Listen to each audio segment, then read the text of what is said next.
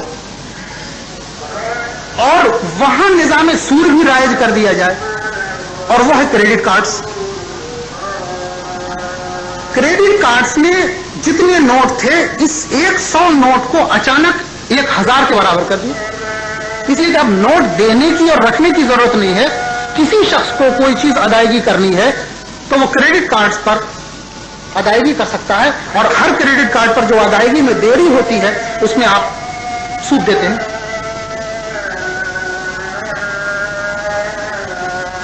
لیکن credit cards بھی ایک کریڈٹ کارڈ تھا نا، ایک آدمی کو اس کے لیے بھی جتنے کے پاس کریڈٹ کارڈز تھے وہ اتنے ہی اس کی فریکوینسی کو بڑھا سکتا تھا۔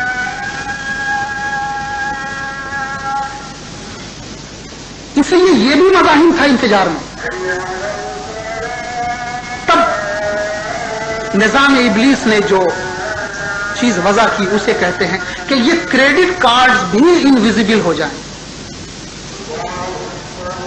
یا اس کی موبلٹی بڑھا دی جائے، اس کا رواج بڑھا دیا جائے۔ اس موبلٹی کو بڑھانے کے لیے انہوں نے کیا ای منی۔ ای منی، الیکٹرانک منی، کہ اب کریڈٹ کارڈز کو ان کی فریکوینسی کو اتنا بڑھا دیا جائے کہ کریڈٹ کارڈز کے صرف کریڈٹ کارڈ کے استعمال سے یہ ہوتا تھا کہ آدمی دن بھر میں 10 دکانوں میں جاتا اور 10 لوگوں کو کریڈٹ کارڈ دیتا، 10 جگہ ادائیگیاں ہوتی۔ لیکن الیکٹرانک منی کے ذریعہ ایک آدمی دن بھر میں صبح سے شام تک جتنی بار چاہے ہر 1 منٹ میں، ابھی جیسا کل میں نے کہا کہ ابھی آپ نے اس لمحے مان لیجیے اس وقت 8:10 ہوئے ہیں، ابھی آپ نے $1000 کسی جرمن فرم کو آپ نے یہاں سے ای منی کے ذریعہ بھیج، 8:02 پر اسے وہ موصول ہو گیا، اس کے کارڈ آپ کے پاس آ گئے، وہ جو رسید ہے اس کی وہ جیسے وہ رسید آپ کے پاس آ گئی اس کے یہاں وہ چیز چلی گئی۔ 8:12 پر اس نے کسی امریکن کمپنی کو وہی $1000 منتقل کیے۔ اب آپ اندازہ کریں کہ یہ منتقلی کتنی تیز ہو گئی ہے۔ اب صورتحال یہ ہو گئی کہ MV0 ہے، M بھی انفینٹی میں ہے اور V بھی انفینٹی میں ہے۔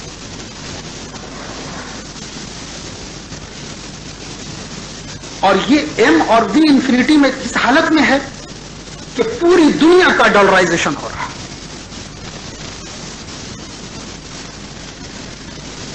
یہ جو یورو منی ہے، دیکھیے پہلے سب کو جمع کر 2 جگہوں پر رکھا جا رہا ہے اور 2 کو ختم کر کے 1 کیا جائے گا۔ میں نے اس کی طرف اشارہ کیا آپ کی کتاب میں۔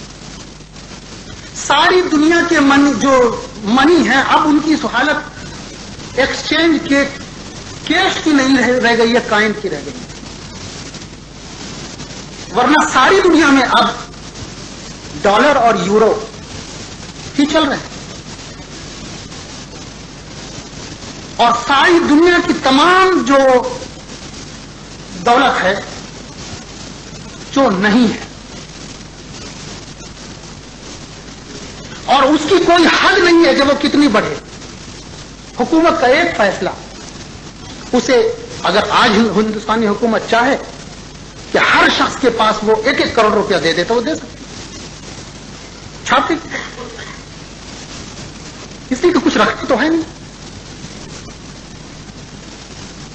اب رکھنے کی ضرورت جو صرف پڑ رہی ہے وہ ہے اوورسیز ایکسچینج، کہ یہ جو یہاں سے جو چیز بھیجی جا رہی ہے اور وہاں سے جو چیز آ رہی ہے وہ تو تبادلہ نہیں، وہ تو گولڈ ہی میں اس کا ایکسچینج ہو رہا ہے۔ لہذا یہ اوورسیز بینک جو ہے، آپ نے ڈیوشے یعنی بینک سے یہاں سے پیسہ بھیجا یا وہاں سے کسی نے یہاں جو بھیجا ہے تو یہ پیسہ وہاں سے یہاں ڈائریکٹ نہیں آ رہا ہے، وہ ایکچولی ایک بینک جو اس کے لیے مجاز ہے، جیسے ہندوستان میں اوورسیز بینک ہے وہ مجاز ہے، اس کے چاہے وہ الہ آباد بینک اس کیش کرے اسے، لیکن وہ کیش